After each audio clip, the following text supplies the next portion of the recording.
ওম শান্তি। আজকে 31 জানুয়ারি 2026-এ বাবার অমূল্য মহাবাক্য আমরা শুনব। আজকের এই মহাবাক্যে বাবা বলেছেন, মিষ্টি বাচ্চারা, তোমরা এখানে এসেছো সর্বশক্তিমান বাবার থেকে শক্তি নিতে, অর্থাৎ প্রদীপে জ্ঞানের ঘৃত ঢালতে। আজকের প্রশ্ন, শিবের বরযাত্রীর গায়ন কেন রয়েছে?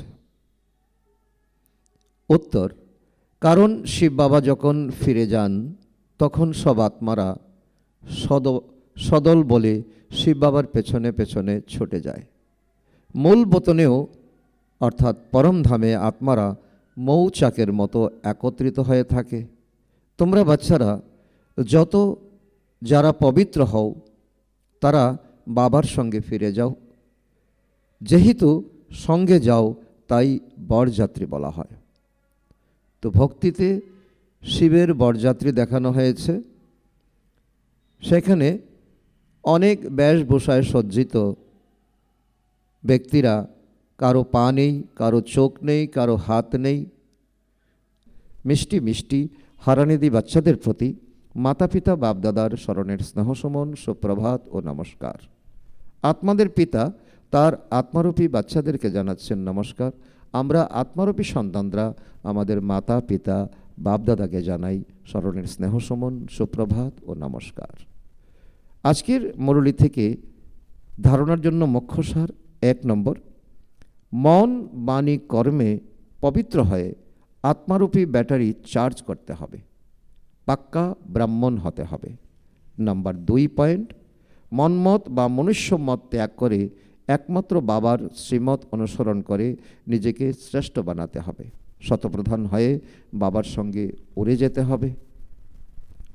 আজকের মুরলী থেকে বাপদাদার বাচ্চাদের প্রতি মধুর বরদান।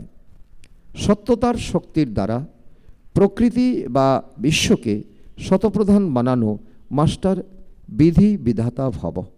সত্যতার শক্তির দ্বারা প্রকৃতি বা বিশ্বকে শতপ্রধান বানানো মাস্টার বিধি বিধাতা ভব। তোমরা বাচ্চারা যখন সত্যতার শক্তিকে ধারণ করে মাস্টার বিধি বিধাতা হও, তো প্রকৃতি শতপ্রধান হয়ে যায়, যুগ শতযুগ হয়ে যায়। সকল আত্মারা সদ্গতির ভাগ্য বানিয়ে নেয়। তোমাদের সত্যতা হলো পারসের সমান।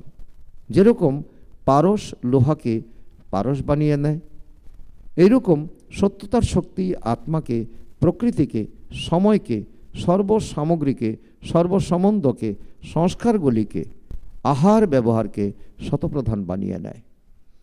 আজকের স্লোগান, যোগী আত্মারা হলো তারা যাদেরকে প্রকৃতির অস্থিরতাও আকৃষ্ট করে না।